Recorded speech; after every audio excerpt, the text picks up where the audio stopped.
This is the disturbing CIA Iceberg explained. Tier 1. The CIA's first coup. It's 1953, and crowds are tearing through the streets of Tehran, the capital city of Iran. They're smashing shop windows, pulling down statues, and flipping cars while military tanks roll through and soldiers fire into the air trying to maintain control. They're demanding that the prime minister be removed from power, and the Shah, who'd fled the country, be put back on the throne. If you're standing there watching, it almost looks like the people are trying to take their country back. But that's not really what happened. It was all planned from a basement thousands of miles away by an agency most Americans hadn't even heard of yet, the Central Intelligence Agency, better known as the CIA. They were a U.S. intelligence and secret operations agency that had only been around for about 6 years.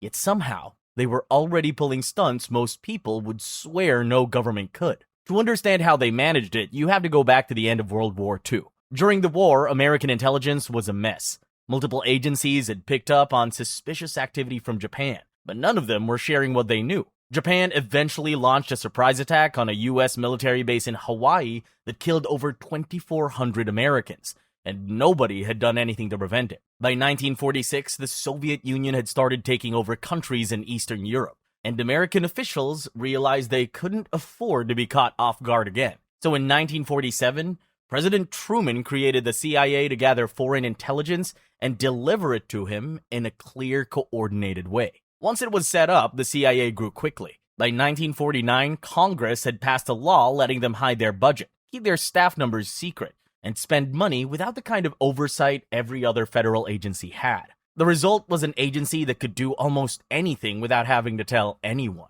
That scene in Tehran was one of the first times the CIA really put this power to use.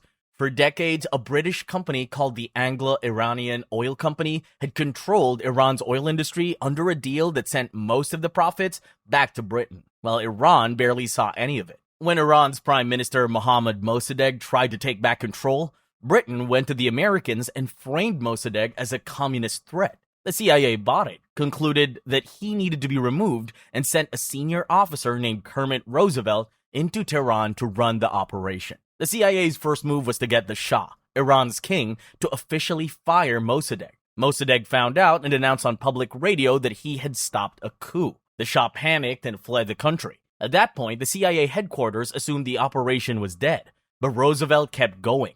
He went on to bribe military officers, street gangs, and mobs to cause chaos. They were the ones smashing shop windows, tearing down statues, and flooding the streets, chanting for Mossadegh to step down. The military, seeing what looked like a wave of public demand, moved in and removed Mossadegh from power. He was arrested and spent the rest of his life under house arrest.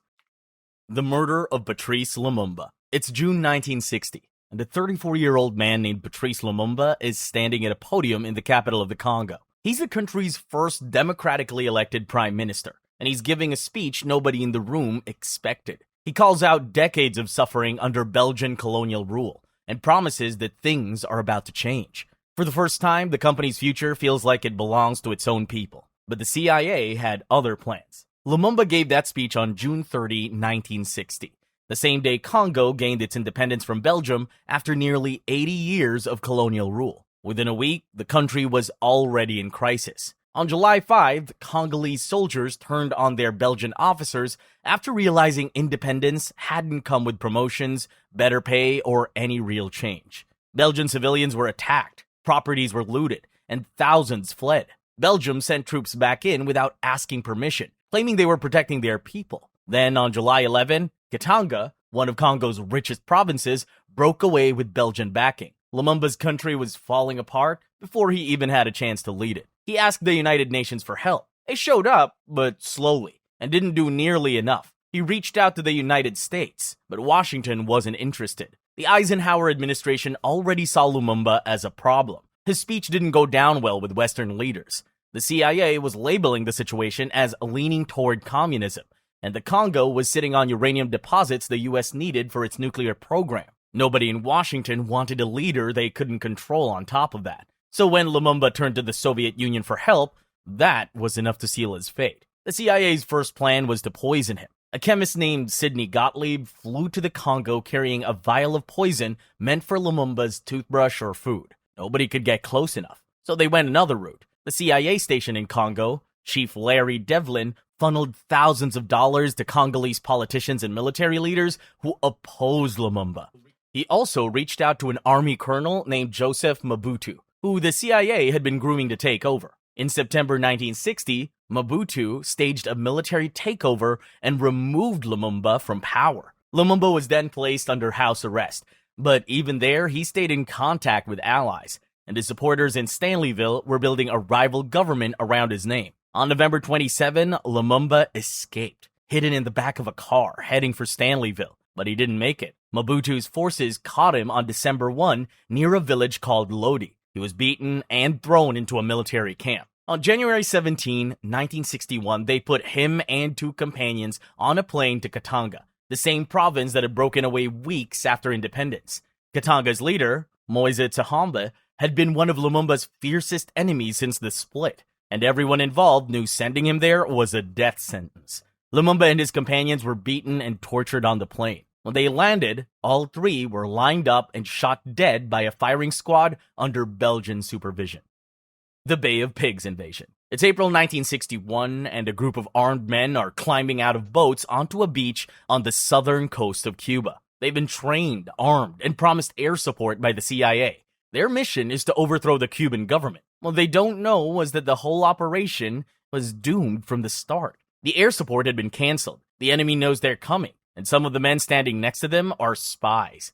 This is the Bay of Pigs invasion, and it was one of the biggest embarrassments in CIA history. The story behind it started in 1959, when a rebel leader named Fidel Castro overthrew Cuba's government and took power. Cuba is a small island nation just 90 miles off the coast of Florida, and almost overnight, it went from being a close American ally to aligning itself with the Soviet Union. For the United States, having a Soviet-friendly country that close to home was unacceptable. So by early 1960, President Eisenhower gave the CIA the green light to get rid of Castro. Within months, the CIA had recruited around 1,400 Cuban exiles, people who had fled Cuba after Castro took over, and began training them at secret camps outside the country. The idea was to send them back to Cuba, have them storm the beaches, and trigger an uprising that would bring Castro down from the inside. The only problem was, Castro's intelligence team found out about the plan months in advance and planted spies among the exiles who were feeding information back to Cuba the entire time. 2 days before the invasion, the CIA sent warplanes painted to look like stolen Cuban aircraft to destroy Castro's air force on the ground. By this point, President Eisenhower had left office and had been replaced by John F. Kennedy. Kennedy inherited the plan and gave the final go-ahead, but he was nervous about word getting out, so at the last minute, he cut the number of planes. Castro knew the attack was coming and had already moved most of his planes, so the airstrikes barely scratched anything. To make things worse, the cover story fell apart almost immediately. The CIA planned for some of the planes to land in Miami, with pilots posing as Cuban defectors. But when one plane touched down, reporters noticed it wasn't a model used by Cuba's Air Force. Photos went public, and everyone realized it had all been staged. Kennedy canceled a second round of airstrikes to try to limit the backlash, but nobody told the exiles. On April 17, 1961, 2 days after the first strike, the invasion went ahead as planned. About 1,400 men hit the Bay of Pigs with almost no air cover. They were expecting a fight, but nothing could have prepared them for what they got. Castro sent roughly 20,000 troops to meet them, and the Cuban planes that were supposed to have been destroyed were attacking from the air. Within 3 days, the fighting was over. Many of the exiles were killed, and others were captured. The uprising the CIA had been counting on never happened. Tier 2, MKUltra. You're sitting in a hospital room in the 1950s, and a doctor hands you a pill to swallow. He tells you it's part of your treatment. You take it, and within an hour, the walls are moving. Your thoughts are scrambling, and you can't tell what's real anymore. You ask for help, but nobody around you seems concerned, because to everyone else in that room, everything is going exactly as planned. This was MKUltra, a secret CIA program that ran from 1953 and wasn't officially shut down until 1973. The whole thing started because the CIA wanted to find a way to control the human mind. They wanted drugs that could force people to confess during questioning, wipe a person's memory clean, or even turn someone into a remote-controlled agent who would follow orders without question. This was an idea that came out of the war in the early 1950s between North Korea and South Korea. The United States stepped in to support South Korea, while North Korea, backed by China and the Soviet Union, fought on the other side. During the war, American soldiers who had been captured by the enemy started appearing on camera. They were confessing to war crimes they didn't commit and praising communism. Back in the United States, nobody could explain how trained military men had been turned so completely. So American officials became convinced that the Soviets had developed techniques to control the human mind. Not wanting to fall behind, the CIA set up its own research program and handed it to a chemist named Sidney Gottlieb. Gottlieb ran over 150 secret projects under the MKUltra name, and getting test subjects was quite easy. The CIA set up fake charities and front organizations that approached universities and hospitals with funding for medical research. The doctors and researchers were told to test certain drugs on their patients and report the results. The drug at the center of most of the experiments was LSD, a substance so new at the time that very little was known about its effects. Gottlieb arranged for the CIA to buy the entire world's supply of it and started distributing it to researchers everywhere. The people who were given these drugs often had no idea what was happening to them.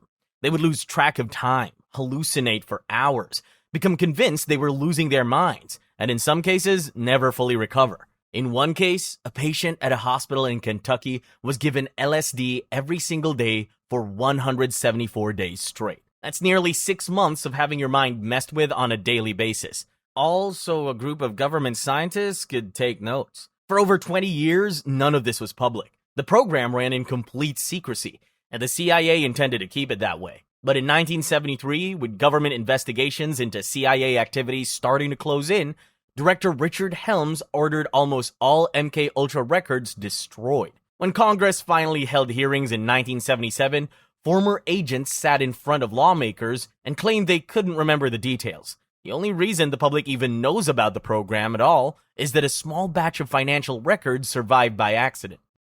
The Frank Olson death. On the night of November 28, 1953, a hotel doorman in New York City hears a loud crash. He runs outside and finds a man's body on the sidewalk, 13 floors below an open window. When the police go up to the room, they find the dead man's roommate sitting quietly on the toilet in his underwear, and he says he didn't see anything. The dead man was Frank Olson, a 43-year-old scientist who worked for the CIA, and the official story was that he jumped, but that may not have been the case. Frank Olson was a biological weapons researcher at Fort Detrick, a military facility in Maryland, USA. He worked closely with the CIA on some of their most sensitive programs, including MKUltra. Through his work, Olson had seen things that weighed heavily on him. He had visited CIA facilities in Europe where people were being tortured to death using the same chemicals he helped develop. By late 1953, Olson was showing signs that he wanted out. He told his wife something was wrong, but said he couldn't explain what. Then came the retreat.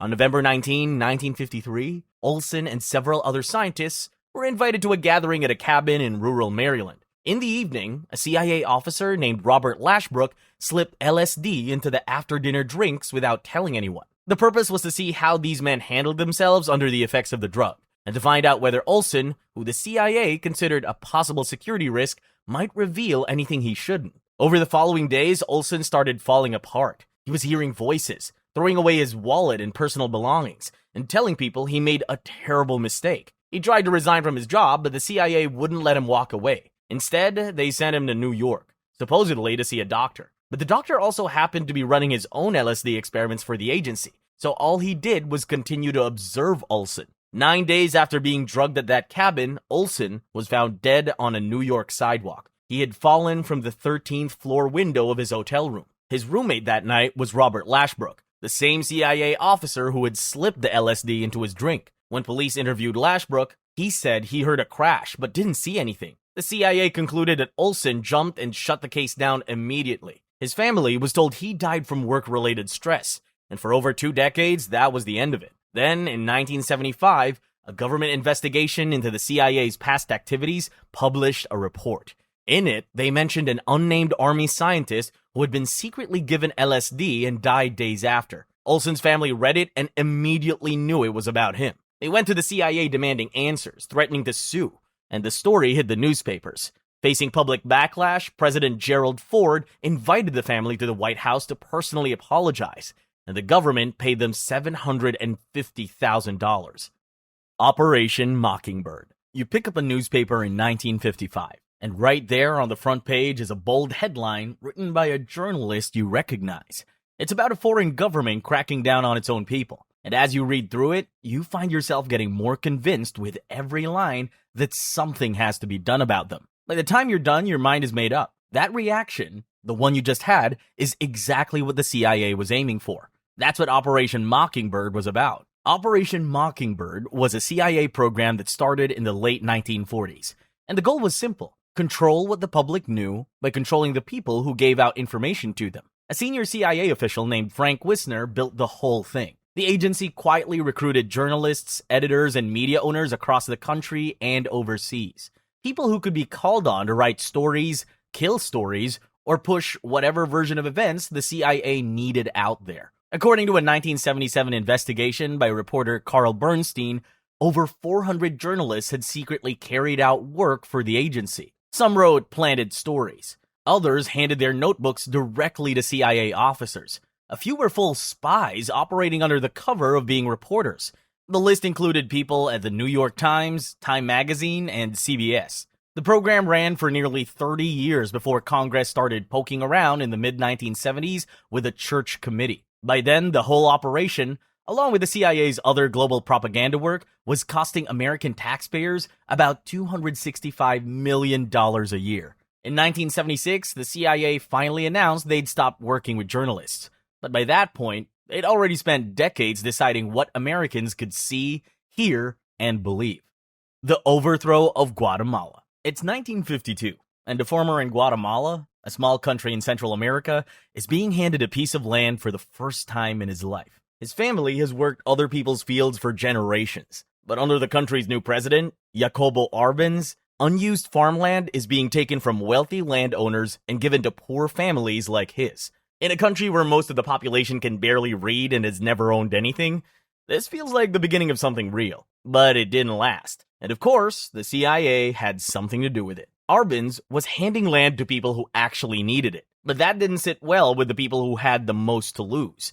The reform meant any landowner with large amounts of unused land could have it taken. That included individuals. But it also included big corporations. The biggest one was the United Fruit Company, an American giant that owned over 500,000 acres in Guatemala, most of it just sitting there unused. Once they realized what was coming, they reached out to their connections. And they had very good ones. The U.S. Secretary of State, John Foster Dulles, had previously worked as a lawyer for the company, and his brother, Alan Dulles, was running the CIA and had even sat on its board.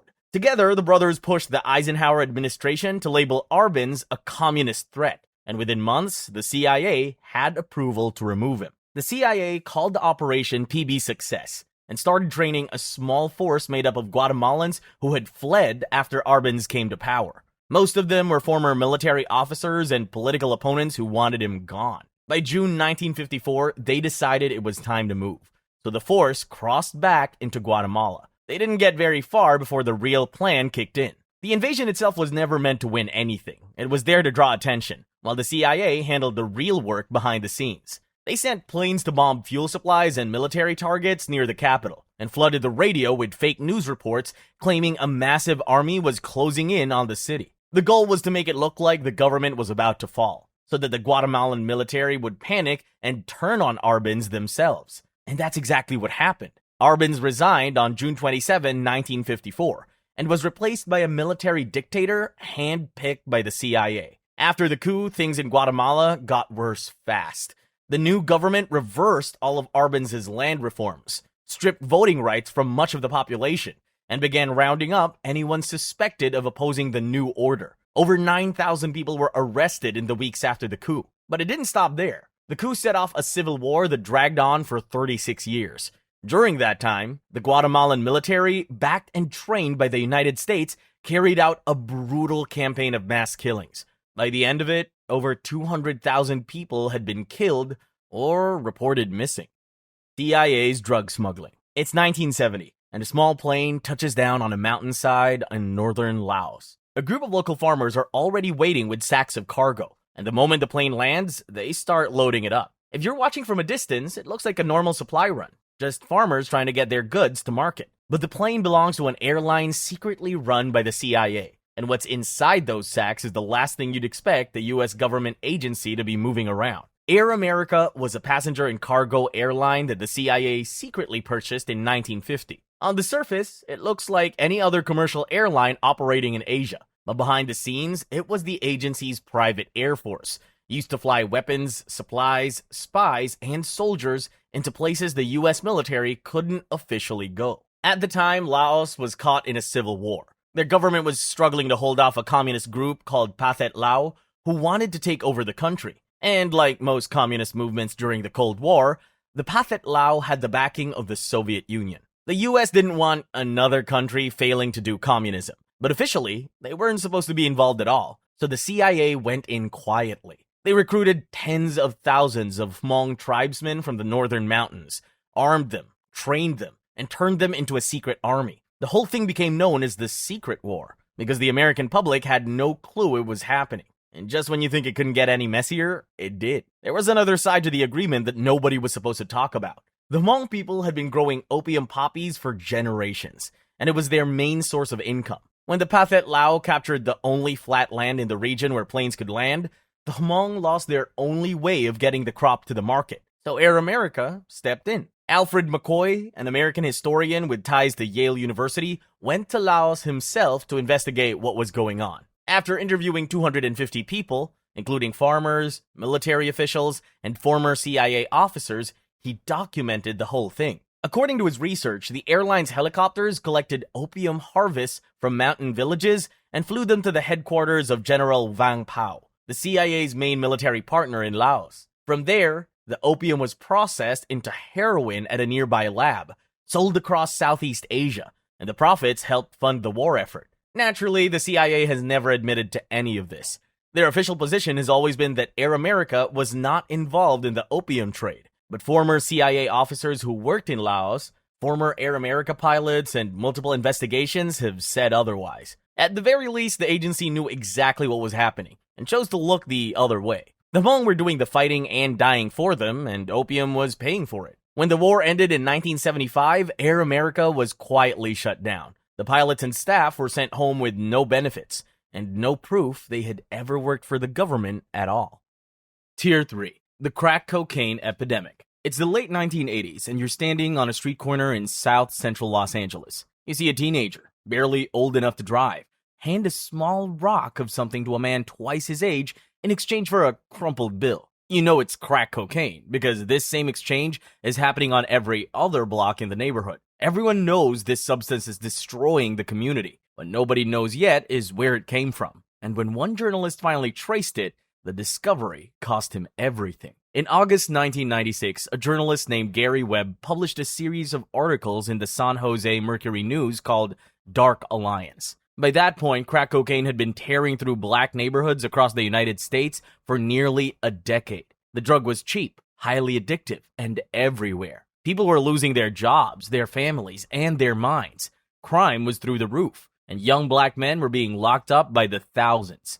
Everyone could see the damage, but nobody could explain how crack had spread so far, so fast, or why it had hit black communities the hardest. Webb spent over a year tracing it back to its source, and what he found led him straight to the CIA. In the early 1980s, the CIA was secretly backing a rebel group in Nicaragua called the Contras. The country had just fallen under a left-wing government, the Sandinistas, who had ties to the Soviet Union and Cuba. The US wasn't about to let that happen in its own backyard, so the CIA started supporting the Contras to try to take them down. When Congress found out and cut off funding for the operation, the CIA needed another way to keep the money flowing to them. According to Webb, two Nicaraguan Contra supporters named Danilo Blandon and Norwin Meneses were smuggling cocaine into the US and selling it to a Los Angeles dealer named Freeway Ricky Ross. Ross turned it into crack and pushed it through the street gangs across LA. Then the profits went back to the Contras and they used it to buy weapons. Webb's reporting showed that US law enforcement knew what was happening and did nothing, and that the CIA either looked the other way or was directly involved. He posted the full series online, along with all the documents he'd used as proof. Within days, millions of people had read it. The Mercury News website got over 1 million hits in a single day. But instead of other journalists digging into what he'd discovered, the big papers went after him. The New York Times, the Washington Post, and the Los Angeles Times all attacked his reporting. His own newspaper caved, published an apology, and blocked him from publishing more stories. Webb eventually resigned in 1997. 2 years later, the CIA released its own internal report. It admitted that the agency had worked with suspected drug traffickers among the Contras, and had covered up Contra drug trafficking for over a decade. The thing Webb had been destroyed for reporting was confirmed by the agency itself, but by then, nobody was paying attention. The Phoenix Program, Vietnam. It's the middle of the night in a small village in South Vietnam, and a group of armed men are moving quietly through the dark. One of them has a hooded informant on a leash. They walk him through the village, and when they pass a certain house, the informant scratches his head. That's the signal. The team comes back later that night, kicks the door in, and whoever answers it gets killed along with their family members. This was the Phoenix Program, a CIA operation that ran from 1968 to 1972. At the time, the United States was deep in the Vietnam War, fighting alongside South Vietnam against the Communist North. The North had supporters hiding in the South, people who looked like ordinary civilians but were quietly recruiting fighters, gathering intelligence, and forcefully collecting taxes from villagers to fund the communist effort. The South Vietnamese government barely existed in these areas, so these operatives acted as the local authority. The CIA called this network the Viet Cong Infrastructure, and Phoenix was their plan to wipe it out. In 1967, Phoenix officially kicked off. Intelligence teams started compiling lists of suspected Viet Cong members in villages and provinces across the country. Once someone's name hit the list, a team was sent to neutralize them. In CIA speak, that could mean anything from capturing and interrogating to outright killing, whatever it took to get the job done. The teams doing this work were called Provincial Reconnaissance Units. They were originally known as counter-terror teams, but the CIA changed the name after officials got nervous about having the word terror attached to anything with their fingerprints on it. Lieutenant Vincent Okamoto, an intelligence officer with the program, explained how it usually went. They'd walk a hooded informant through a village, wait for the signal, then come back at night and kill whoever answered the door. Some operatives brought back severed ears as proof of their kills.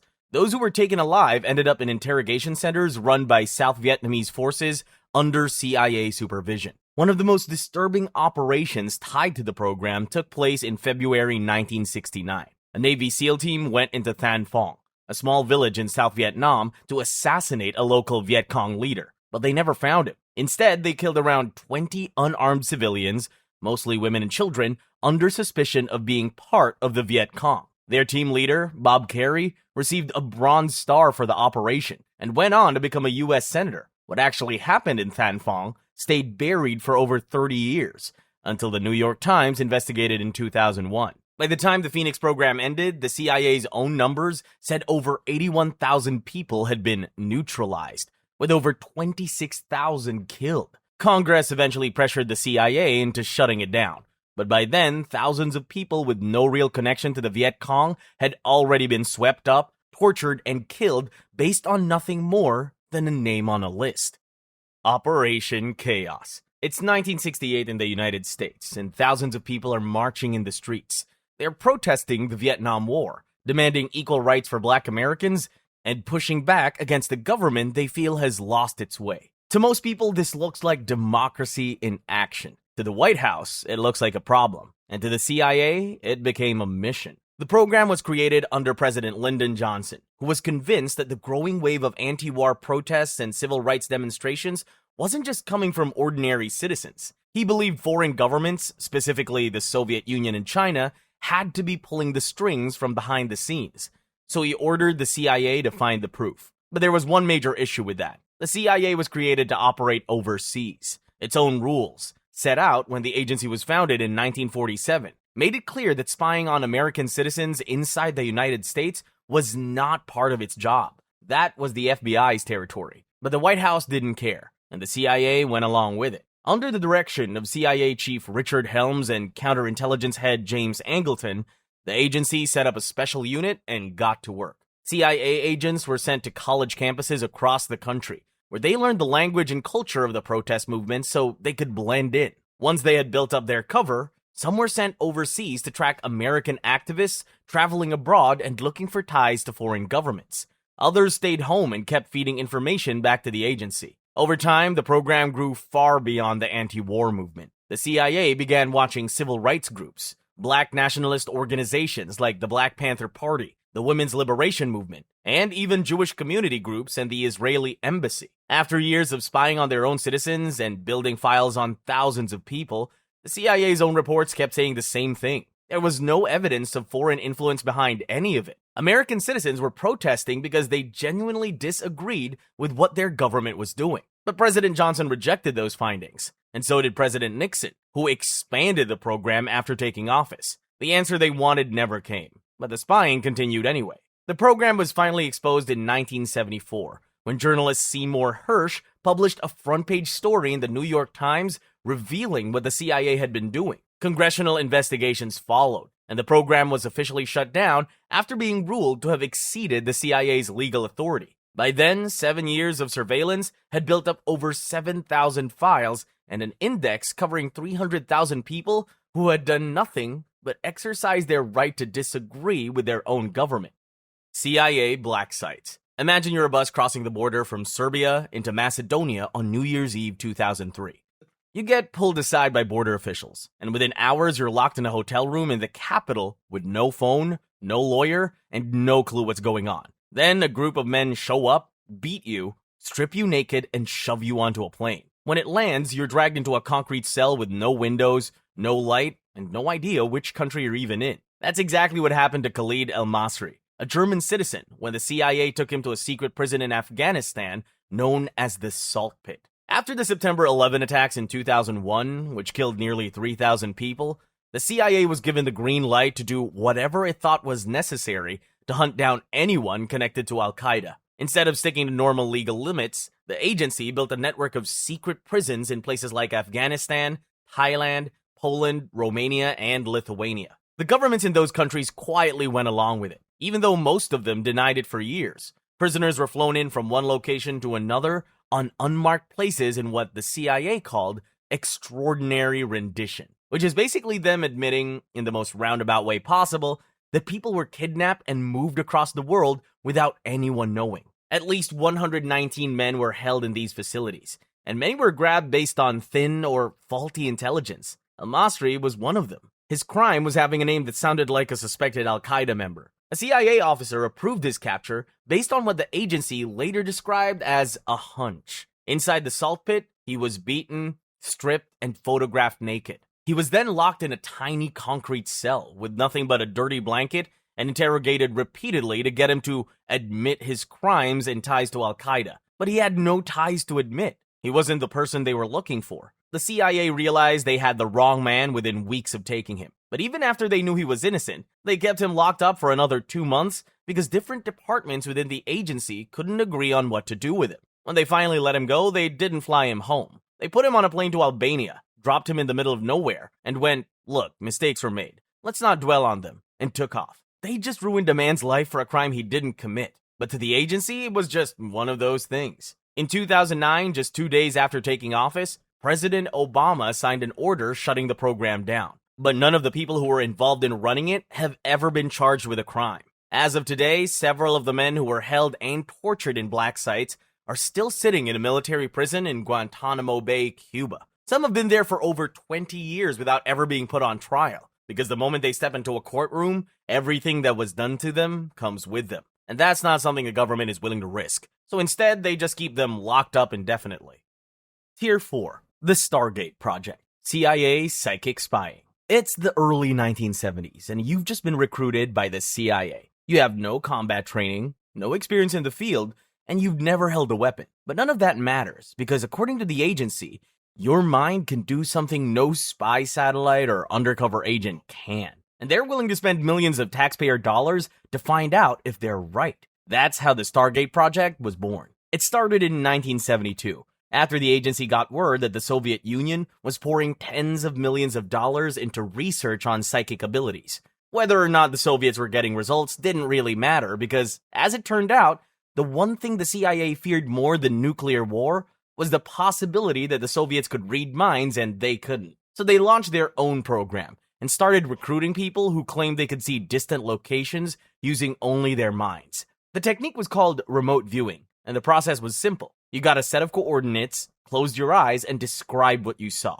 Maybe a Russian military base, a weapons facility in the Middle East, or a hostage situation across the globe. All that without leaving your chair. At its peak, around 20 remote viewers were part of the program, and the government had poured roughly $20 million into it. The CIA and the military used them on real missions. In 1974, one viewer described a Soviet nuclear testing site with enough accuracy that the CIA decided the program was worth keeping alive. Over the years, participants were tasked with locating kidnapped officials, finding missing aircraft, and tracking Soviet submarines. One viewer, an Army veteran named Joseph McMoneagle, claimed he worked on over 450 missions between 1978 and 1984. It all seemed to be working, sort of. For every success, there were plenty of misses. In 1989, a remote viewer was asked to help track down a fugitive. She pinpointed his location to a town in Wyoming. U.S. agents eventually found him about 100 miles away. The intel was off by 100 miles, but hey, at least she got the state right. When the program's results were actually measured across the board, the people in charge realized the viewers were scoring only about 15% above what you'd expect from random guessing. That's slightly better than flipping a coin, but nowhere near good enough for the CIA to trust it on anything that actually mattered. By the 1990s, the program was struggling with poor results, low morale, and constant arguments within the team about whether any of it actually worked. In 1995, the CIA handed the whole thing over to an independent group called the American Institutes for Research to decide once and for all if it was worth continuing. The group came back and their answer was no, which wasn't exactly a surprise to anyone. Some of the results were slightly accurate, but the information was so vague and unreliable that it was practically useless for actual intelligence work. After more than 20 years and $20 million spent, the program was shut down, and the agency's attempt at psychic spying was officially over. Project MKNAOMI. It's September 1975, and a U.S. senator is holding up what looks like a normal handgun during a congressional hearing. But this gun doesn't fire bullets. It fires a tiny, frozen dart thinner than a strand of human hair. Hit someone with it, and the dart melts inside their body within seconds, leaving them dead from what looks like a heart attack. The CIA had been hiding it for years, and until a congressional investigation a few months earlier, nobody even knew it existed. The gun came from Project MKNAOMI, a top-secret program the CIA ran with the U.S. Army from the early 1950s through 1970. The goal was to develop poisons, diseases, and tools that could kill someone in broad daylight and make it look like they died of natural causes. The work was carried out at Fort Detrick, the same military facility in Maryland where Frank Olson once worked. A team inside the base, known as the Special Operations Division, worked hand in hand with the CIA to develop and test these tools. They created pills filled with deadly bacteria that stayed effective for months. They built dart guns that could put guard dogs to sleep so agents could sneak into buildings undetected. And they also tested ways to poison food supplies and destroy crops in foreign countries. The creepiest stuff the program cooked up were made specifically for assassinations. The insiders called them the Big Five. One was the dart gun that ended up in the Senate hearing. It could fire a tiny frozen pellet of poison from 100 meters away, silently, and leave almost no mark on the body. Another weapon in the set used rifle bullets packed with anthrax, a deadly bacteria that would release into the air on impact. The details of some of the others are still classified. In 1969, President Nixon signed an order banning all biological weapons and told every government agency to destroy whatever they had. But the CIA ignored him. They kept 11 grams of shellfish poison locked in a storage room at their headquarters, which, for context, is enough to kill roughly 5,000 people. They also held on to a supply of cobra venom. Nobody would have known about any of these if Congress hadn't come looking. In 1975, Congress launched the Church Committee to investigate the CIA activities, and they uncovered the whole operation. The CIA director at the time, William Colby, brought the dart gun to the hearing himself. He described how it worked in detail, but never confirmed whether the gun or any of the other weapons had actually been used on a real target. The program was shut down. The poisons were ordered destroyed, and MKNAOMI was added to the growing list of things the CIA had been doing behind the backs of the people it was supposed to be serving. Acoustic Kitty. It's a cold night in the 1960s, and the cat is lying on an operating table inside a CIA facility. A team of surgeons have been working on it for over an hour, trying to install something inside its body. When the surgery is done, the cat looks completely normal on the outside. On the inside, it's a whole different story. The project was called Acoustic Kitty, and it was meant to solve one of the major problems the CIA was dealing with during the Cold War. The agency wanted to listen in on conversations between Soviet officials in places like parks and embassy grounds, but getting close enough with human agents or regular equipment was too risky. So when a few CIA officers noticed something interesting while on a separate mission, an idea started forming. They were trying to listen in on a foreign leader, and during that operation, feral cats kept wandering through the area. Nobody in the room seemed to pay any attention to the cats, so they came up with an idea. What if we turned a cat into a recording device? The technical side of it actually worked. Engineers managed to fit the entire setup inside a cat without changing the way it looked or moved from the outside. But the real problem was the cat itself. It did what cats do. It wandered off, ignored instructions, and got distracted the moment it felt like eating. To fix that, the CIA went back in and implanted more wires to try and override the cat's hunger. Whether wiring a cat's brain to override its appetite counts as a solution is debatable. But then again, someone signed off on a $20 million spy cat, so the bar for good ideas was clearly not that high. After months of training, the CIA decided the cat was ready for its first real mission. The target was two men sitting on a bench near the Soviet compound in Washington, D.C. A team pulled up in an unmarked van loaded with monitoring equipment, opened the door, and sent the cat on its way. It stepped off the curb, walked into the street, and was immediately hit and killed by a passing taxi. Or at least, that's what Victor Marchetti, a former CIA executive assistant, says. Just like that, 5 years of work and $20 million of funding went down the drain in less than a minute. The project was officially shut down in 1967. Tier 5. The Finders Cult. In February 1987, at a park in Tallahassee, Florida, a woman noticed two men in business suits hanging around with 6 young kids. The kids looked rough. They were covered in bug bites and were barely clothed. Something about the scene didn't sit right, so she called the police. When officers arrived, both men were arrested. And once investigators started looking into who these guys really were, the story took a turn nobody saw coming. The two men, Douglas Ammerman and Michael Holwell, turned out to belong to a group in Washington, D.C. called the Finders. The group had been around since the late 1960s, started by a former Air Force Master Sergeant named Marion Petty. From the outside, they looked like a bunch of people who decided to drop out of normal life and live by their own rules. About 20 to 40 adults pooled their money, ran computer projects together, and shared living space. But Petty was the one calling all the shots. Within the group, children weren't raised by their own parents. Instead, the group raised them together, and Petty was the one who decided how. When the 6 kids from the park were interviewed, most of them couldn't even name their own parents. They didn't even know what a telephone was, and had never been inside a normal house. After the arrests, police in Washington raided a house and a warehouse connected to the Finders.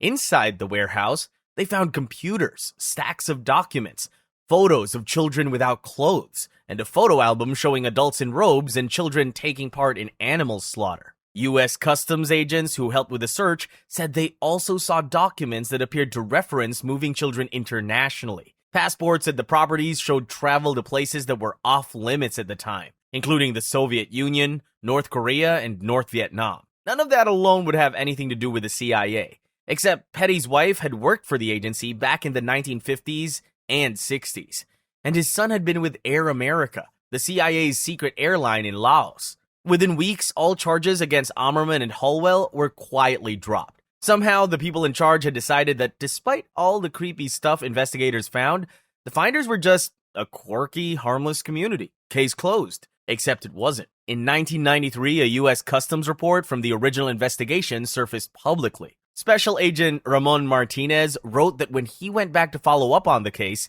he was told the whole thing had become a CIA internal matter, and that the police report had been classified. When word got out, 2 members of Congress pushed for a Department of Justice investigation. The DOJ looked into it, claimed they found no evidence of CIA involvement, and closed the case. According to the CIA, the only connections between the agency and the Finders were Petty's wife's old job and a computer training company that happened to employ a few group members. Even with disturbing photos of children and documents suggesting the international movement of minors, every agency involved kept saying the same thing. So the case never moved forward, and ultimately, what happened to the children remains unknown. Donald Cameron and Montreal experiments. It's the late 1950s, and you're checking yourself into a psychiatric hospital in Montreal, Canada. You've been struggling with depression, and the man running the place is one of the top psychiatrists in the world. You're expecting treatment, but what happens next leaves you unable to remember your own name, your children's faces, or even how to use a toilet. The hospital was the Allen Memorial Institute, part of McGill University in Montreal. The man in charge was a Scottish-born psychiatrist named Donald Ewan Cameron. Cameron believed he could cure mental illness by completely erasing a person's existing personality and rebuilding it from scratch. He called the first stage depatterning. Patients were put into drug-induced comas lasting days, sometimes weeks. While unconscious, they were given massive doses of electroshock therapy, sometimes 2 or 3 sessions a day at 150 volts each. The goal was to wipe the mind clean. Once the patient couldn't remember who they were or where they came from, Cameron moved to stage 2. Psychic driving, tape-recorded messages, things like, "You are worthless," followed by, "You are lovable," were played on a loop through speakers or headphones while the patient lay sedated. Some of these recordings played up to 500,000 times over weeks. Patients came in with treatable conditions like depression and anxiety, but they came out unable to recognize their own families, to dress themselves, or to even speak properly. Some had to be toilet trained again, like toddlers. One woman's daughter described her mother as a completely different person after treatment. She would sit alone in the dark and write strange codes on the walls. So how does the CIA fit into all of this? Well, from 1957 to 1964, the agency secretly funded Cameron's work through a front organization called the Society for the Investigation of Human Ecology. It was all part of MKUltra, the CIA's broader mind control program that we covered earlier on. The agency funneled roughly $69,000 to Cameron over those years, which doesn't sound like much until you realize they were buying access to a world-famous psychiatrist running live experiments on how to break down and rebuild the human mind. When MKUltra was exposed in 1975, survivors started coming forward, and lawsuits followed. It later came out that the Canadian government had also been funding Cameron's work, though they claimed they didn't know the full extent of what he was doing. The Canadian government eventually paid some victims $100,000 each, but never formally admitted responsibility, and neither did the CIA. Abu Zubaydah, the man tortured for nothing. It's the middle of the night in March 2002, and a CIA team working with Pakistani forces have just stormed a building in Faisalabad. The man thereafter is inside. He's shot during the raid and barely conscious, but they rush him to a hospital because they need him alive. The US government is convinced he's one of Al-Qaeda's top leaders, which means he knows about every plot the group has in the works against America. After the September 11 attacks in 2001, which killed nearly 3,000 people, the CIA launched a global manhunt for anyone connected to Al-Qaeda. Abu Zubaydah was the first big catch. From the moment he was captured, the Bush administration treated him like the crown jewel of the war on terror. The CIA flew him to a secret prison in Thailand and subjected him to what they call enhanced interrogation. That's code for he was brutally tortured. Zubaydah was waterboarded. He was strapped down, a cloth was pressed over his face, and water was poured over his nose and mouth until his body went into full panic mode. He was also stripped naked and locked into a coffin-sized box for hours. At one point, while he was still in custody, his left eye, which had already been damaged during his capture, was surgically removed. Between 2002 and 2006, Zubaydah was shuffled around secret CIA prisons in Poland, Morocco, and Afghanistan. He was interrogated and held in terrible conditions, all because the agency believed he had information that could prevent the next attack. The thing is, he had nothing to give. Over time, the CIA realized he had nothing to do with the September 11 attacks. He didn't run any Al-Qaeda camps, and he wasn't a top member of the group. In fact, by 2006, the CIA itself admitted that Zubaydah was not a member of Al-Qaeda. That same year, he was transferred to Guantanamo Bay, a U.S. military detention facility in Cuba. He has been there ever since. He has never been charged with a crime and has never been put on trial. In 2023, a United Nations group declared his detention unlawful and called for his immediate release. But the US government has refused to release him. That's it for today's Iceberg. People love to call government conspiracy theories crazy. And to be fair, some of them kind of are. But when the agency in question has already been caught doing this many shady things, crazy starts to sound a lot less far-fetched. And that's just the stuff we know about. Many programs are still classified, and if history is anything to go by, whatever's still hidden probably isn't a list of good deeds. If you made it this far, make sure to like and subscribe for more icebergs like this.